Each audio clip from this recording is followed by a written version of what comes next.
So I learned a new custom this week that I'm going to start adopting at my Shabbat table. It comes from the Shulchan Aruch, a 16th century law code that really outlines Jewish law for all aspects of life. And it talks about the end of a Shabbat meal, when Jews say the Birkat Hamazon, the prayer after the meals. The text says that it's customary to remove the knives from one's table when it's time to recite this blessing after meal, the Birkat Hamazon. It's kind of an interesting custom because usually by the end of a Shabbat meal, the table can be really busy. Lots of plates all over the place, cups. Sometimes there's a lot of food crumbs. So why is this text asking us to specifically remove the knives from the table? I think the answer comes from this week's Parsha.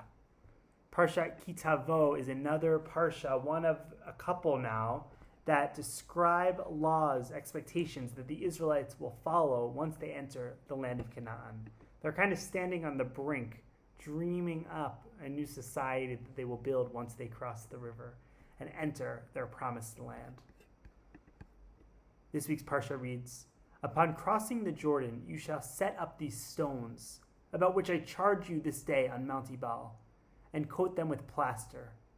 There too you shall build an altar to the Lord your God, an altar of stones. Do not wield an iron tool over them."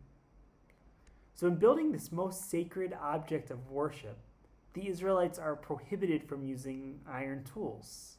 Why? The sages explain that iron is the material that weapons are made of, and weapons have the power to destroy.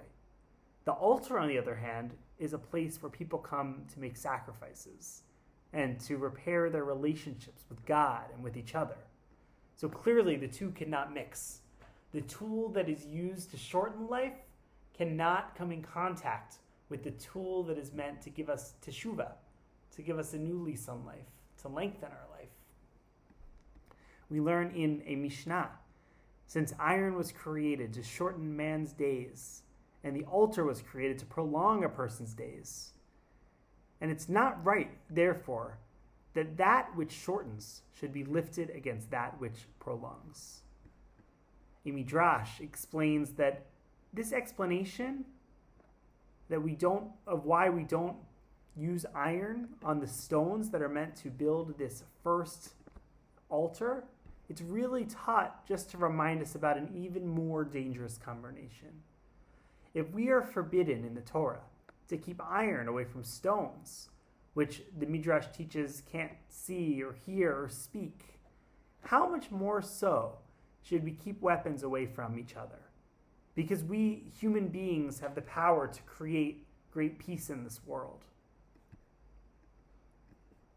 So back to this initial custom. Why do we remove the knives on the Shabbat table before we make this blessing, Birkat Hamazon?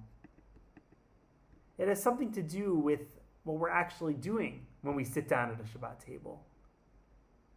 So it's explained that when we sit at a Shabbat table, we're actually constructing an altar. Have you ever wondered why some people put salt on their challah? They're reenacting the salting of a sacrifice. But more importantly, a Shabbat table is an altar because of what happens around it. On Shabbat, we sit together and we make peace. We don't talk about work or school or difficult things.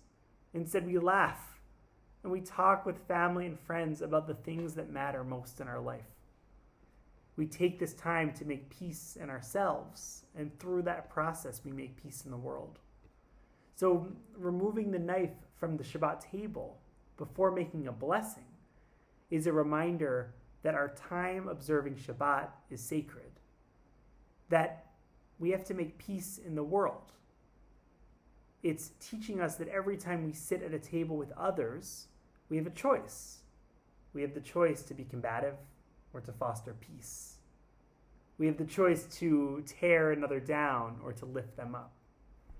And the commandment in this week's Torah portion reminds us that in every interaction we face, we can make that choice, the choice to make peace.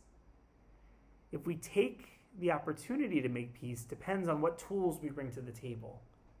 If we bring a knife to the table, it's possible that we will metaphorically use it when the going gets tough. Maybe that's why some people put flowers on their Shabbat table. These are our flowers for the Shabbat table. That's the kind of tool that we want to bring into this Shabbat. They represent the kind of peace that we hope to make at our Shabbat table.